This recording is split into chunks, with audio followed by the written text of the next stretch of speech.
Good morning, everyone. Merry Christmas. I have my Christmas outfit on. I hope you like it. Everything's gold. I did my nails last night, and there's gold. So today we're going to talk about what Christmas was like in the 50s and 60s. And so here we go. Now, you have to remember when I was a little girl, we did not have electricity or running water in the house.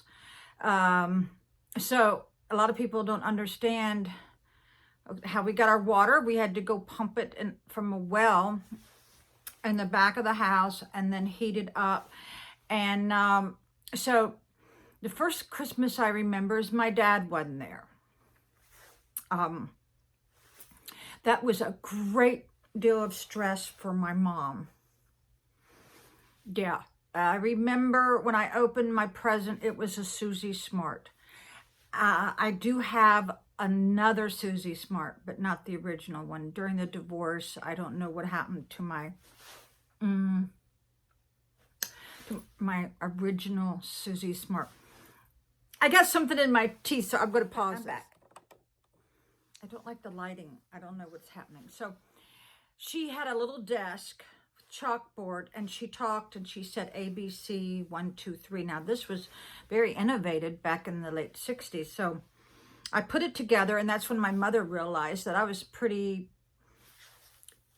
smart, because I did it without an adult, and that was my baby dolls, the only one I remember getting. My sister got a Chatty Cathy, which fit her wonderful because she talked a little bit more than me. Now, when I was little, I was told that I was very shy, and I thought that was a bad thing. So I started talking a lot, and I haven't stopped. Yeah, because I thought it was a negative thing. So I go, well, I'm not going to be shy anymore, you know. So, yeah, my dad wasn't there. Now, that started a pattern of kind of like abuse to my mother, because at that time we had 3 girls in the family. That was including me. And so I think my mother got fed up about that, so we moved to the big city. Now, we were pretty poor in the late 60s and early 60s. My father had size 13 feet. So my mother would hang his white work socks on the fireplace, and she would fill it with nuts and oranges. And that's, when I mean nuts, that's the ones that's still in the shell. Now, there was never anything else. There was never any chocolate, maybe candy cane. Now, that was a big deal, to take your stocking and put it in your bedroom and just enjoy that. Now, we never got more than 2 presents. We usually got one pretty nice one, and then maybe another one that wasn't so expensive. But just the joy of laying in that bed and wondering, what was going to be there. I never slept on Christmas Eve, I don't think, for 14 years.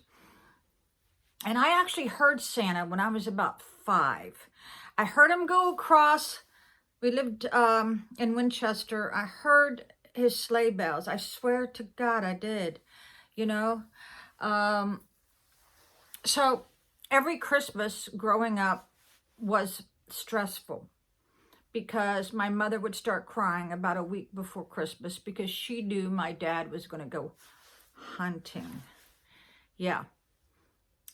He never had annual leave. He never had sick leave, and he never took a day off. But that week, I think between Christmas and New Year's, or the week before Christmas, the house would be very sad. And there would be some times where me and my sister Bonnie would hide under the bed.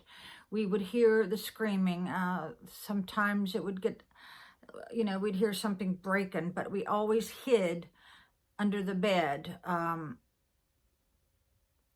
So, yeah. So for the rest of my life, I guess for about 30 more years, Christmas, I was always a little anxious. I had you know, I think my sisters also have this, where we get a little depressed. Now, here's how I deal with it now. I go in the tanning bed. I guess y'all noticed I'm a little darker because I have to ward off that depression that comes from being a child and being around that. I just remember my mother just tugging on my dad. Don't leave, don't leave. I don't know if he ever did be there for Christmas to watch us open the presents. I don't remember that. I just remember a lot of shouting, and yeah, it made my mother very, very sad, if you can imagine, not to have your husband there on the biggest holiday of the year. Now, one time I got a banana bike, and I remember it was so fancy. If you remember those banana bikes, I think I wore the tires off. I think one Christmas my brother got a mini bike. Yeah, I guess that's what you call it. Yeah, so we just enjoyed the food, I guess, the most, because my parents were great cooks. Now, Thanksgiving was a different issue. My father was always there for Thanksgiving, and we had the biggest ham, and he would make his raisin sauce, and we had a huge turkey. Now, by that time, there was let's see, 5 of us plus them, 7. So everything was done huge. It would take my father, you know, a good part of the day just to cut up the celery and the onions. I remember he always put too much sage in his dressing, but boy, is his dressing good. Oh my God. That's when we would just put the neck and, you know, boil that and then take that meat just from the neck of the turkey. But my father would do the cross hatch on the ham. He'd do a little mustard rub, and then he would also make the raisin sauce, which that's the only thing I got from my dad when he passed. I said, I want your recipes written down, which he did. And I wanted his chair that he sat in for about 25 years. Yeah. But I don't remember back then if we bought our parents anything. Now, that's sad. That's real sad. I can't remember that. Oh my God, that's awful. But yeah, if you're watching this, buy your parents something. You know, even if it's just a handwritten letter. I've told my daughter many times, don't buy me a present, just write a letter to me. And don't write anything bad, right? Just write the good stuff.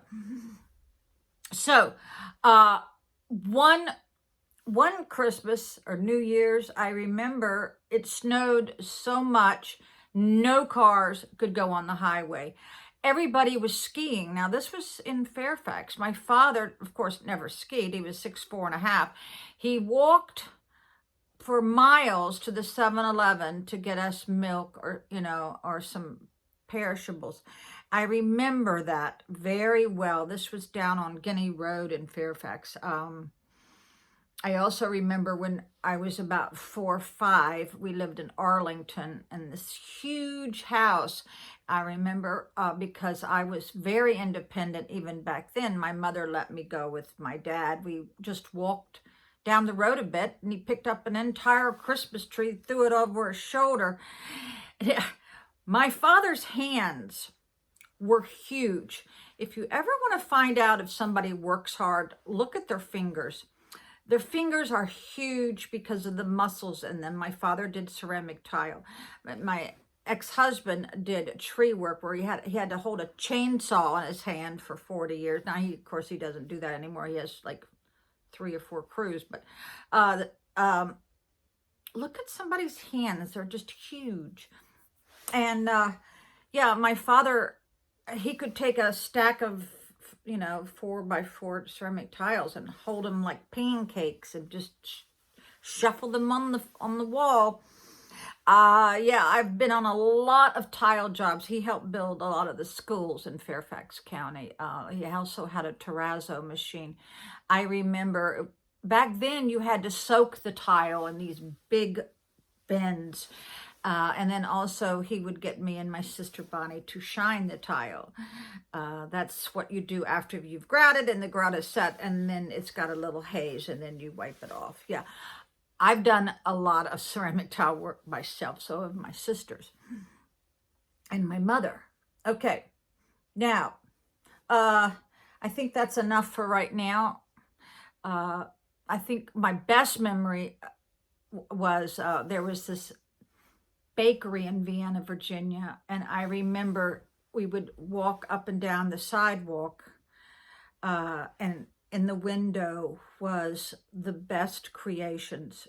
A gingerbread house. It was like this big, and my mother actually went in there and bought it. And every night when everybody was asleep, that's when I was a night owl, I'd go there and get a piece of the gingerbread. I would break it off from the back so nobody knew I had done that. That's when I got hooked on gingerbread. I just love the smell of gingerbread. And I remember just walking into that bakery and going, the aroma, it's like you wanted to camp out there, right? But that was a good Christmas.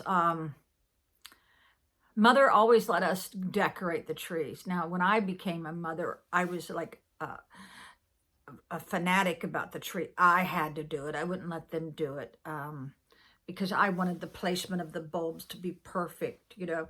But now, parents, let the children decorate the tree the way they want. I used to, like back in the 60s, we had those little icicles, and some families would just throw it on the tree, but I wanted mine to be hand placed, if you know what I mean. So I don't know.